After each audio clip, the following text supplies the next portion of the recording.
Hello friends, எல்லாருக்கும் வணக்கம். இபிஎஃப்போட ஓய்வூதியதாரர்கள் சம்மந்தமாக ஒரு முக்கியமான தகவல் அப்படின்னு சொல்லிட்டு ஒரு விஷயம் ஒன்று பரவிக்கிட்டு இருக்குது.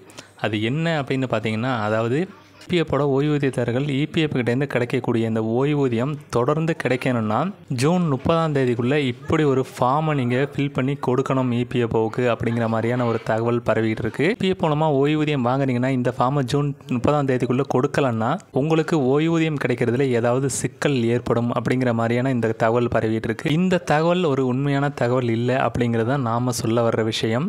இதுக்கு இபிஎஃப்ஓ என்ன சொல்லியிருக்காங்க அப்படின்னு பார்த்தீங்கன்னா, இந்த மாதிரியான தகவல் பிஎஃப் கிட்டேருந்து எந்த ஒரு அதிகாரப்பூர்வ அறிவிப்பும் வரல, இது ஒரு பொய்யான தகவல், யாரும் இதை நம்ப வேண்டாம் அப்படின்னு சொல்லியிருக்கிறாங்க. இபிஎஃப் சம்மந்தமான இபிஎஃப் உரிமைகளோட உண்மையான தகவல்களை எல்லாம் நீங்கள் தெரிஞ்சுக்கிறதுக்கு அவங்களோட இல்லாமல் ஃபேஸ்புக், யூடியூப், இன்ஸ்டா இது எல்லாத்துலேயுமே இபிஎஃப்க்கு அக்கௌண்ட் அப்படிங்கிறது இருக்குது. அவங்களோட முக்கியமான அப்டேட்டுகளில் எல்லாமே அதில் அப்டேட் பண்ணுவாங்க. பிஎஃப் சம்மந்தமான பல முக்கியமான தகவல்களை ஈஸியாக தெரிஞ்சுக்க முடியும். இந்த தகவல் யூஸ்ஃபுல்லாக இருந்துன்னு நினச்சிங்கன்னா வீடியோ ஷேர் பண்ணிவிட்டு மறக்காமல் நம்மளோட சேனலை சப்ஸ்கிரைப் பண்ணிவிடுங்க.